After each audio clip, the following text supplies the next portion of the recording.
we're going to talk about crappy shops and my experience with one.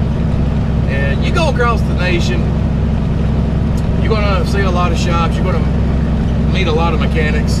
You're going to realize there's a lot of them that just aren't all that great. They talk a big game, but they're not all that great. I've been driving a truck since 2000. 22 years come this summer. And I've only had one truck that I've ever had a clutch go bad in. That was this truck right here. I bought this truck back in early 2017. And towards the end of 2017, I was in West Virginia and I lost my clutch. Couldn't get it to go in gear. And if you want to know how to do that and get it back rolling and get to a shop, check out my last video. I talked about how to get the thing going down the road and get to a shop. It's still a risk, but it's worth it either way. Anyway, I called my guy Jerry down at Haggai Truck Center down in Griffin, Georgia. I talked to Jerry and he was a little behind, a little booked, and I said, okay, it's cool. I said, I'm gonna call some guys back home. I said, I'm coming back home. I got another load to pick up anyway. So I called my guy, one of my guys I know about home that I always talked a good game, being a good mechanic. Turns out, not. Shop, it's not. I called him and I said, listen, man, I said, how fast can we get this done? I said, I got another load I got to pick up. I said, I'm behind the 8 ball on the bills. I got to roll. I said, how fast can we do it? Because normally, you know, you call a shop, like a main shop, like a dealership, sometimes they're 2, 3, 4 weeks out. I ain't got that kind of time. He said, we ain't got nothing going on in the morning. He said, we can get it done tomorrow. Where you at? I said, I'm in West Virginia. He said, all right, get it here. As long as it's here in the morning, we'll have it done tomorrow afternoon. So what did I do? I brought my butt back home to Georgia. The next day, oh, they gonna raise the rider. The next day, damn, there's more of them. The next day, afternoon, they had it ready. They said, come get your truck, you ready to go. So I went, grabbed it, went, picked up the load, went back to work. Everything was good. And ever since then, I've always thought they was really quick on getting the job done. Oh, that's pretty house. They was really quick. And I'm sure a lot of you guys watching this, you know a mechanic or you are a mechanic, and you're like, well, I get a clutch job in a big truck done in a matter of hours. And you know, but I've also heard horror stories of it taking 2 or 3 days. Either way, it's a lot of work. These guys done it in a amount of hours. And I've always been wondering how they done it. I just assumed they was good. Turns out, I don't think they're that good at all. Now, I'm not 100% sure on what took place. It might not have been that. So I'm not going to lay blame. I'm not going to put them on blast. I'm not going to call them. I'm not going to tell them. So I'm not 100% sure they did the job done properly. But I will say this. 2 weeks ago, my clutch went out. I called Jerry. I'm in Texas. I said, I'm coming to the shop. I'm pissed off because I roughly had 300,000 miles on the last clutch. I'm starting to doubt my ability to drive a truck. Maybe I need to get an auto shift or something. I don't know. But I got to the shop. We went to work, got my clutch down, and I was outside the shop, maybe coming back from the restroom or something, and Jerry came walking up with a little smirk on his face, a little grin. He said, hey. I was like, what? He said, ain't nothing wrong with that clutch. I said, I know I'm not imagining things. What you mean ain't nothing wrong with that clutch? He said, look at it. There ain't nothing wrong with that clutch. Not a spring one is broken. About that time, Ethan came around, one of the mechanics down there. He came around, he said, yeah, the clutch is fine, Jerry, but the pilot bearing is shot. And Jerry's like, oh, pilot bearing. He said, oh, never mind. He's gonna rag me. And turns out the pilot bearing and the flywheel came to pieces. So it's just a miracle I got my truck from Texas back to Georgia with the pilot bearing shot. It was, yeah, lucky. Anyway, like I said, I'm not 100% sure, but I'm pretty close sure that the shop that did my clutch 5 years ago. Didn't change out the flywheel, or if they did, they didn't change out the pilot bearing. Really?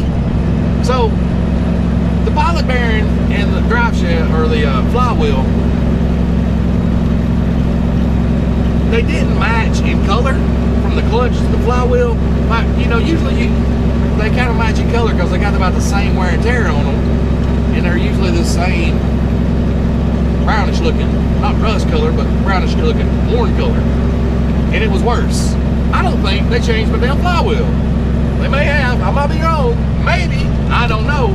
But what I do know is a pilot bearing and flywheel should not come apart in 300,000 miles. So enough of that. We fixed it, we got it going, and then comes Thursday. Jerry's leaving to Murfreesboro. He's got a powder coating class he's going to, because he just bought a powder coating machine or oven and getting into powder coating. So he's wanting to get to the point where he can powder coat engines, all the parts of the engine, and yeah, it's going to be cool. But anyway, he wants to get to that. So Jerry left on Thursday, so he wasn't there when we got done putting the transmission back in on Friday. We got the transmission back in on Friday, and I had 2 issues. Now, I actually had 3 issues, but the third issue turned out to not be a transmission issue. It's just, by chance, an engine problem popped up. I did take not really good, we doctored it up. So I've got to go back to the shop in the near future, possibly next month, and fix something on my engine. And it includes tearing my hood down, and yeah, it's a big job. It's a big job. It's just, you got to get the hood and the radiator and all that stuff out of the way. It's a big job. But we doctored it. I'll tell you about that next video. We're just talking about transmission stuff here. I've had a lot to go on, guys. Anyway, we got transmission done. I had 2 problems. One, I've got a lot of noise in this right here. And the next is the thumb splitter. The thumb splitter was delayed. It's kind of like it had a crinkle in the airline or something. You know, when you hit that, it's pretty quick. It hits. But when at the shop, you hit it, and it's like, hit it back. There's a delay. So you know how hard it is to drive with a thumb splitter with a delay like that? Anyway, while at the shop, Allison was like, Sammy, I really don't know. She's like, I don't know transmissions, and I don't think I've ever even put my ear to a shifter. See, if you put your ear to a shifter, you're going to hear those gears in there grinding. But I could be this far away and hear those gears grinding. The same as if you touch your ear to it. And that was a lot of noise. So I was like, that's not normal. I don't know what it is, but something ain't right, along with the thumb splitter. But Allison was like, Sammy, I don't know. She's like, I know engines. I know how to rebuild them. That's my specialty. That's what I do. We called her uncle, TJ. TJ's done a lot of transmission work. We called him, and because Jerry's gone, and TJ came up to the shop. He checked it out. He's like, did y'all burn it in? I was like, what? He said, burn it in. Burn the clutch in. I said, no, I just drove it. He said, all right, we need to burn it in. He said, that might fix it. He said, you need to do that. So we burned it in. If you want to know what burning it in means, you put a clutch in. He said, leave it, pop the brake, put it in gear, let off the clutch. The truck wants to do this. Do that a couple times. Put it in reverse, do it a couple times. He said, you're burning the clutch. That way you burn off any oil or moisture on the clutch plates if they got on it when you put it in. He said, it's burning in the clutch. I said, cool. So we did that. And he said about the noise, he said, that's normal because this tall shifter. And I said, it's not normal. I ain't never done it. And I've had this tall shifter in here for a while. And he's like, well, I don't know. That's a question for Jerry. So Jerry's going out of town. He's not here. He can't see. God, it's getting hot in here. He can't see it. So I go back home, and Sunday, when I know Jerry's back on his way home, I call him and tell him what's going on with it. And he's like, it don't sound right. And he's like, and I told him, I said, Jerry, I said, if you want me to send it, I'll send it. I said, I just don't want to get 1,000 miles from home and something break and be that far away. He said, no, I get it. Better to be safe than sorry. He said, can you get you a load and come on back down to the shop? I said, I'll be done in a couple days. And a couple days come along, and it was Tuesday. I got down to the shop about 6 o'clock. Got down, spent some time with the family. That's all I told him. I was like, I want to spend a couple more days at home with the family, and then I come down And Tuesday I went down, got there about 6 o'clock, and told Jerry about this, and Jerry said, we did put a new isolator bushing on the shifter stick. An isolator bushing is it's a little pipe about that long. It's metal with a rubber bushing in the center of it. And what it does is you got a little peg sticking up from your transmission. And then you've got the shifter. An isolator bushing is what you sleeve them into. Holds the stick to the transmission.